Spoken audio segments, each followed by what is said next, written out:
purpose of Safety Links is to provide the public with general safety-related information covering the home, businesses, and community with emphasis upon senior citizen-related issues, drawing upon existing programs currently being offered by federal, state, and local agencies. A broad-based, multifaceted array of subjects will be covered. In addition, contact information will be offered to those seeking direct help or support. And now, on with today's topic. Hello, my name is Tom Hayes, and I'm welcoming you to SCAN's Safety Links program. We're having special editions now for storm preparedness as well as recovery due to Hurricane Sandy that's blown through our area. SCAN really wants to help to be a resource for its listeners in all information about many things, but in this case, really about the storm preparedness and recovery efforts. We are members of the Monmouth and Ocean County Long-Term Recovery Committees, and like to make sure we gather all that important information. And we're happy to have a guest with us today who's going to be able to talk to us more about some of those programs. So I'm honored to have with us today Michael Oppegaard, who's the coordinator for the Monmouth County Office on Emergency Management, and he will be talking about the Register Ready program. It's a program that SCAN often has out there and talks about in the community. And again, we're happy to have Michael with us to tell us all about what this program is and how it can help us all. So, Michael, appreciate your being here today. Thank you. It's great. And we appreciate the partnership with SCAN in trying to get the message out on preparedness to our communities and our folks out there. That's great. And I know I see you in the community a lot with all this. I know you're out there, so the folks at the county should be very happy to have you on their payroll, so to speak, because you really are out there doing a great job. And again, you're there all the time and everything, and always answering questions that all of us have, because the rest of us don't really know all that's important. So I appreciate it. Thank you. You do a great job. Thanks. I appreciate it. So I have a few questions for you. Sure. First of all, can you give me a little bit more of an explanation about what the Register Ready program is? Sure. The Register Ready program, it's a statewide program, so it doesn't have any community boundaries across the state.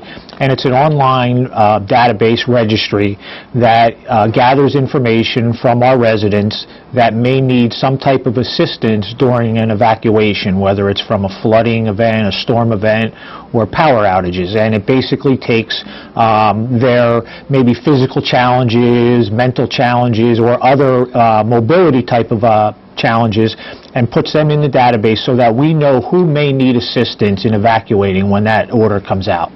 That's great. That's important stuff. Yes. And I like the fact that it's statewide, because you can go from one agency to another and have to repeat all the information. It's good that everybody has the same information. Exactly, and it's very good. It's that it is statewide, and it is housed on a statewide secure server, so everyone's information that is in there is protected, and it's housed at the State Office of Emergency Management and the Office of Homeland Security, so they have the stringent guidelines for protecting information and things, and that's where that information is housed, so it's very good. So that's great. So it sounds as though it's all very confidential. Yes, all confidential. Excellent, excellent.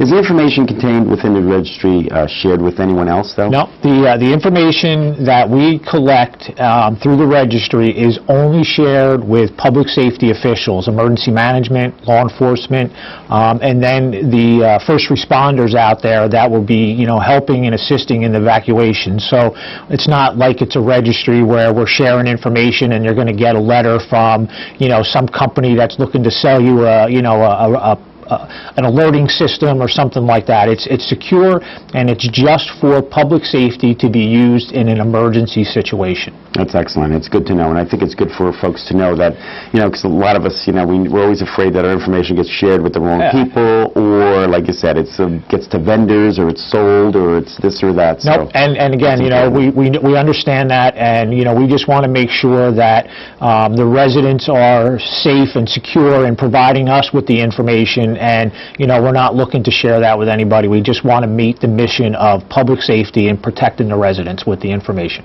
Great. And what type of information is actually included in this registration? We basically collect a snapshot of your home demographics, your name, address, telephone number, your date of birth, No Social Security number. That's not collected at all. We don't want that for any reason. We have no reason to take that in the registry program. But the date of birth kind of gives us an idea of the age bracket that we're dealing with, because this is not just for senior citizens or anything like that. It's for anyone out there, whether it's a child who's on an apnea monitor at home, or it's a senior citizen or someone who's bedridden at home. So it covers a wide spectrum. So we basically collect those demographic information, and then it also collects who do we contact in case of an emergency. So if you're home alone or you have a relative outside the area that we need to contact and tell them that we evacuated you from your house, we collect that information. And then we basically just collect some general information if you have a medical condition or what the need is. Are you on electric oxygen? Are you on that apnea monitor? Do you have dementia and things like that? And it's just so that the first responders and the planners know who we're dealing with out there in the community. And it's not like we want to know all of your medical history, just that high level end. The important really stuff. Critical stuff that you would need to know. That would affect an evacuation. So. Right. So if my case as a father with 3 children, wife, 3 children, I would give you everybody's information in the house. So you'd want to know how many people are residing there. We ask how many are residing there, but we're really only focusing on the person with the need. Emergency and critical needs. Yes. Which is great. So when there is that emergency, you know right where to go. You know the kind of needs that family may be stressing out, might be really in a crisis because they have somebody that needs to be hooked to a monitor that now they have no power, and you can try to get there and help them out. Correct. And one of the important questions in the registry is that do you need help in evacuating 24/7, or do you need it only in points at time during the day? Because some people have caregivers that come in, they may have family homes, so they may only need, some evacuation assistance from 9 in the morning to 5 while, mother, father, or husband, wife are out working. So that's critical information that the registry gets, and that allows us to help in the planning process as well. Great. That's great. So how does somebody actually register? Who do they contact? How does that work? There's a couple of ways that in Monmouth County and statewide that you can register. In Monmouth County, if you're a Monmouth County resident, you can go to the Monmouth County Office of Emergency Management Sheriff's website, and that's www.monmouthsheriff.org. If you click on the OEM, the Emergency Management tab, the Register Ready program is listed on there. Great. And you can click, and it brings up the form, and you can, or the website, and you can input your information in there. Excellent. Or you can call my office at 732-431-7400, extension 2337, and leave a message. I have a volunteer that comes in 3 times a week, gathers those messages, and takes those registries and put them in. Or if you're just a New Jersey resident and you want to go on and register, ready.gov is the way to go. Okay. That's great. That's great. Again, I think it's such a critical program to have out there for folks that really could use it. It's important. How can individuals and their families be prepared?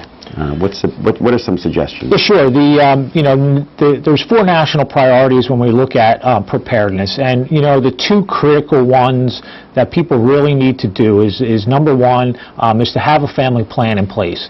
Having a family plan, knowing where you're going to go, who you're going to contact, and all that critical information of doctors and insurance companies and things like that, homeowners insurance, medical insurance, having all that in one spot, in one document as a family plan is very, very important. The public sheltering is there for people that don't have any other avenues. They can't go stay with family or friends, or they can't take up residency outside the affected area. So it's very crucial for that aspect to be addressed in, family component before the disaster happens. And secondly, the second thing is having a family preparedness kit. The services that we provide and the availability of resources are limited at the onset of a disaster. So having your basic kit with some food and water, flashlights with extra batteries, battery-operated radios, ponchos in case you have to go out in the rain, and having some some cash on hand as well. So in case the power's out and you can't access those ATMs and machines that we're so accustomed to dealing with every day. During the power outages that we just occurred in Hurricane Sandy was massive, and those cheap machines were not available. So having some cash on hand, in those kits or ready to go in those kits is very important for people. That's great. Now, if somebody's asked to evacuate, really, what should they do? Like, you get the message, this area should be evacuated. Yeah, sure. The most important thing that people need to understand is that we do not take evacuation orders lightly.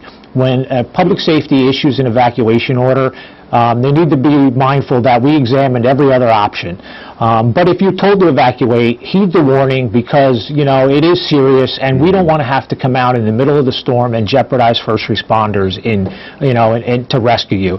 So listen to the warning. Make sure you have your kit with some blankets, pillows, medications that you may take, any special dietary needs, any special baby products that you may need. And go to the local community reception center or the shelter that you're instructed to do so by public safety officials. Great. And was there any particular issue or story or anything that you ran into or heard about that you thought really drives home some of these points? Sure. During the Hurricane Sandy, there were people that did not heed the evacuation orders. And it's very important that you listen and do that.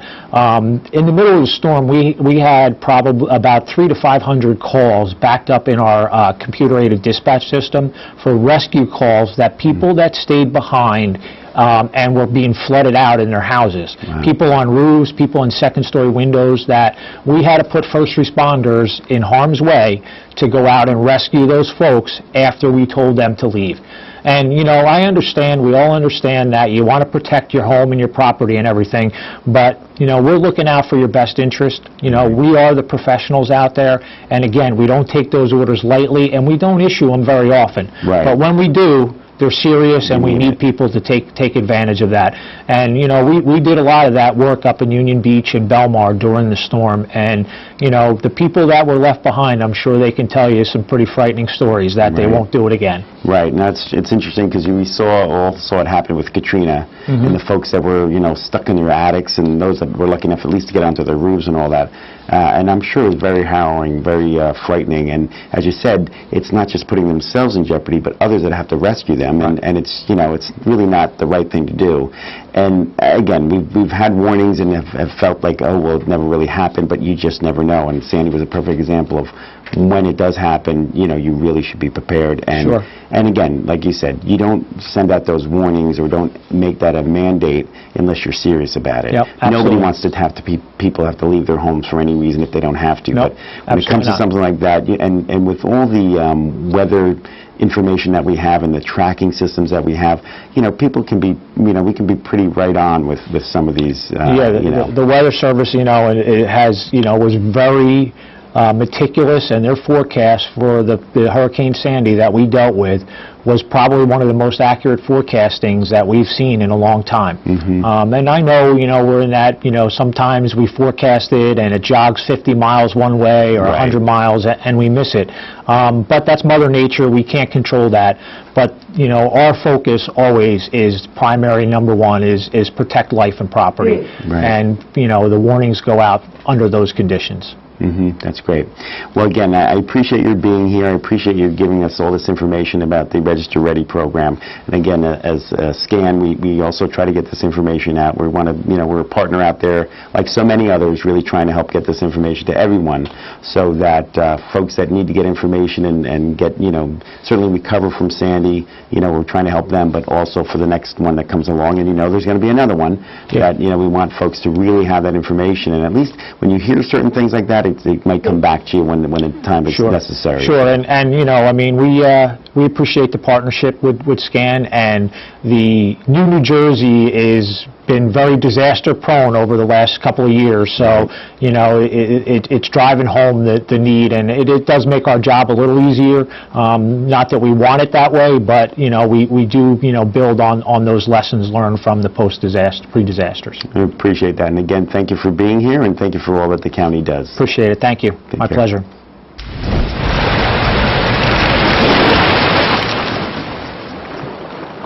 Preparing today reduces the consequences of a disaster tomorrow.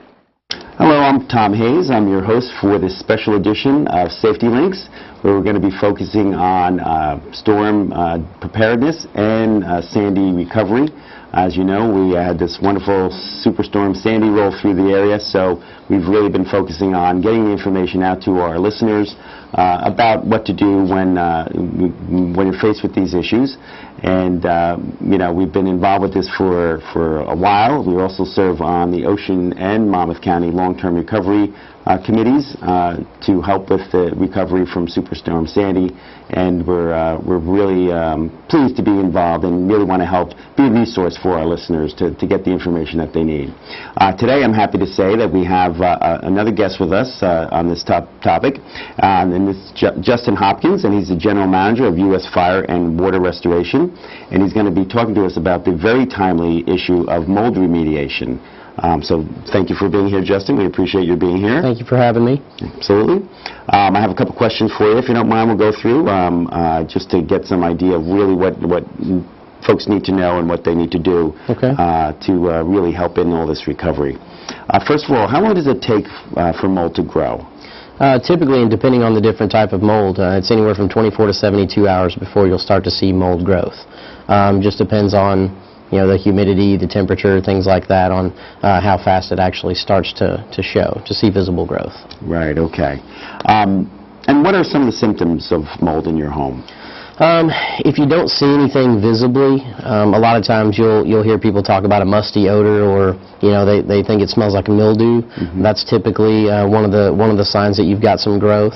Any discoloration on the drywall or the porous materials, your carpeting, those are the places that you'll start to see the visible growth. And then if you don't smell it, a lot of times people will start to get kind of a dry hay fever kind of itch in their throat. That's typically another sign that you've maybe got something going on in your home. There's lots of little things, and different people are affected differently. So if you just notice that you're having some sort of cold-like symptoms, you may want to have somebody come out and take a look at it. Check it out. Okay. And how can it affect your health? Again, it affects different people. Most commonly affected are going to be older individuals and young children and people with pre-existing health conditions. So compromised immunity, people who are transplant recipients, any type of immune deficiency disease, those types of people are very commonly affected, and then of course young children who are still developing their immunities.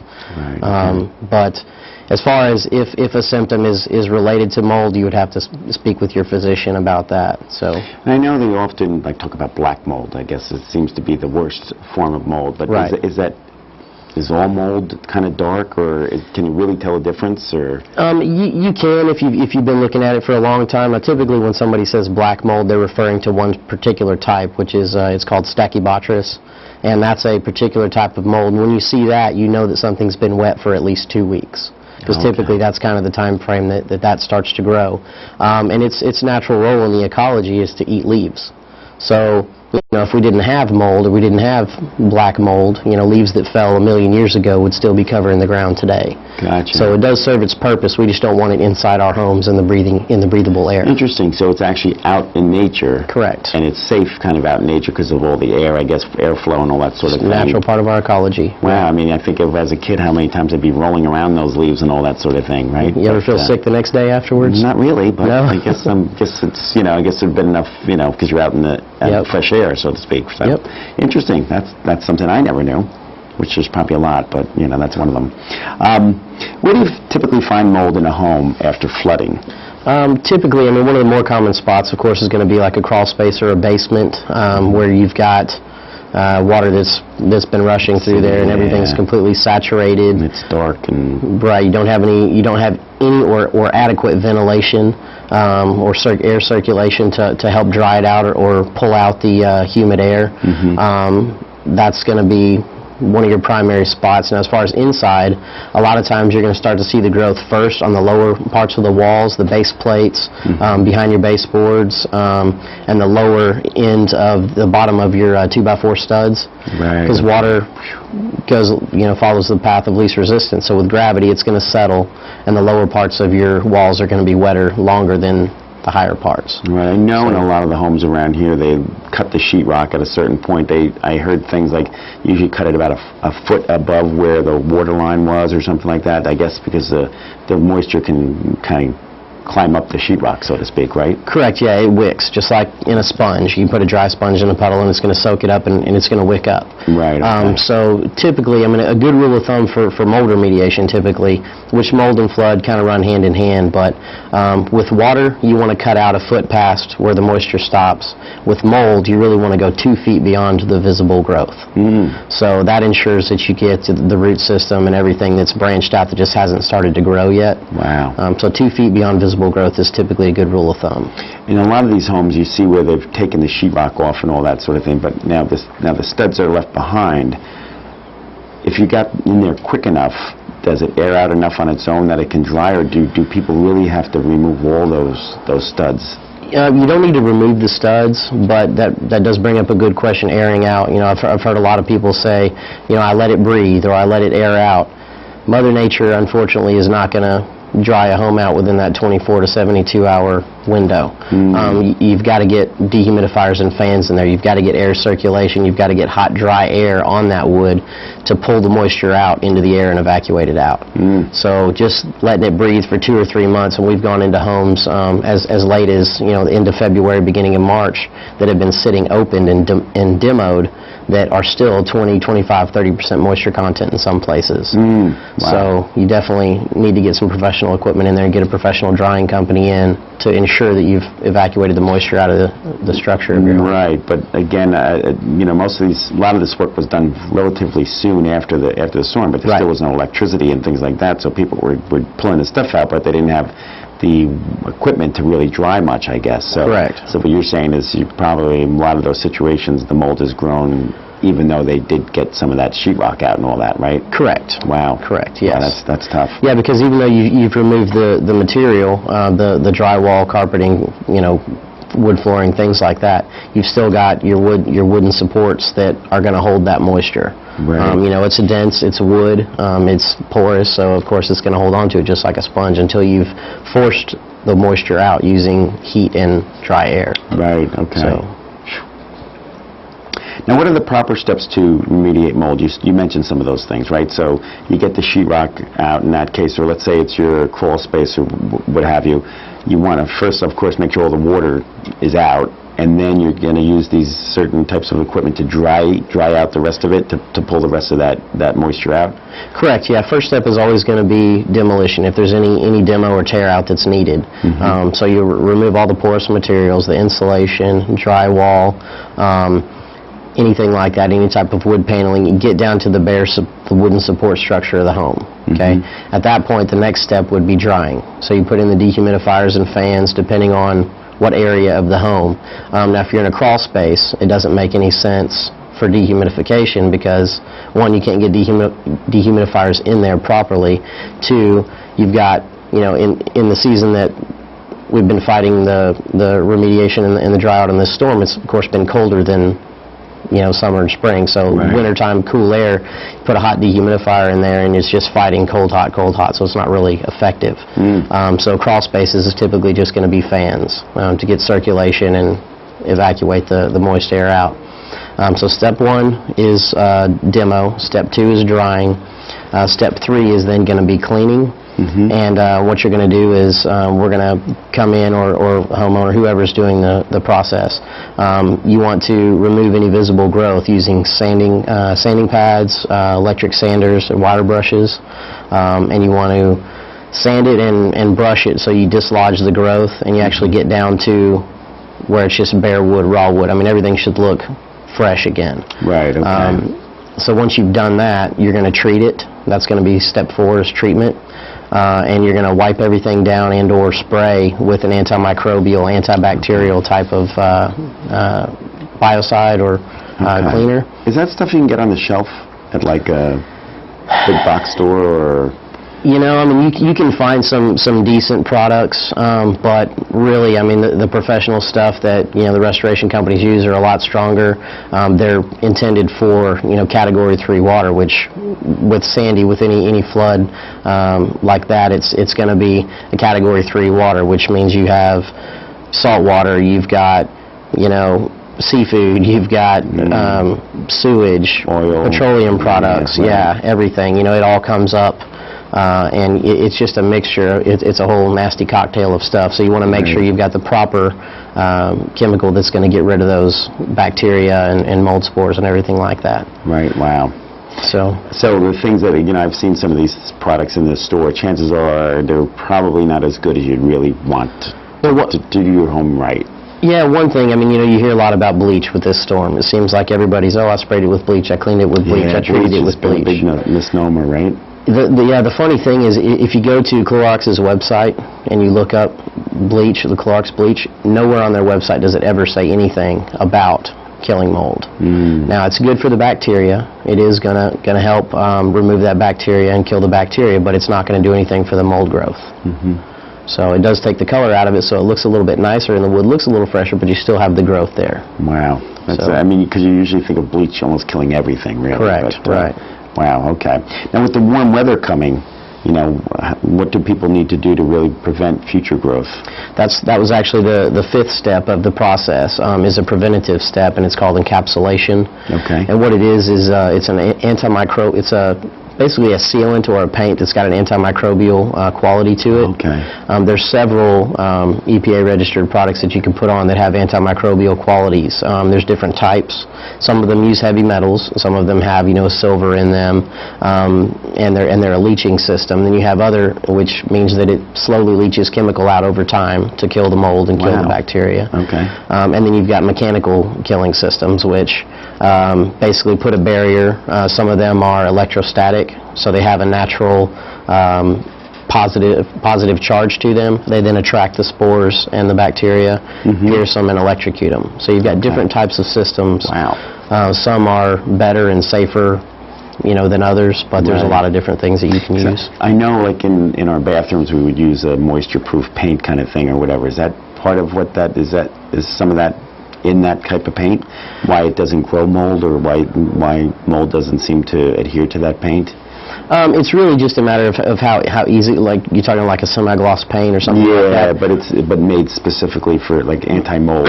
Antimicrobial, yeah. What it does is it's got the chemical built into it. That's really the only difference. It's not going to really serve as a moisture barrier or anything like that.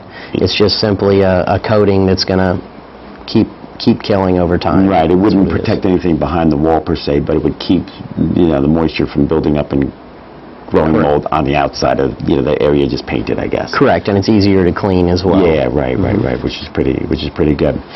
What safety equipment should one wear when working around mold? There's lots of different things, and the main thing you'll hear a lot about or see are the N95s, which are the little paper masks. You know, it's got the two little bands that go around your head. Those are the minimum. That's the minimum that you really want to have on as far as breathing goes. I always recommend, if at all possible, and if you can afford to get one, is the full face respirator. Okay. And what that is, it's basically, it covers your whole face in plastic, and then it has two pancake filters on the sides. Okay. And those are usually going to be like an N105 or better, so they're a little better than the 95s. Right. Because you want to have eye protection, you want to have breathing protection, you want to wear gloves and boots if you're truly going to be working around the stuff. Right, yeah, I've heard some of those issues and seen some of the photographs of people going in looking like they're like astronauts, but... yeah, it looks like E.T., the white suits and everything. But I do want to thank you for being here. You gave wonderful information, and that's a lot of good information we're going to share with our folks, so thank you for your time. Appreciate it. Thank you very much for having me. Pleasure.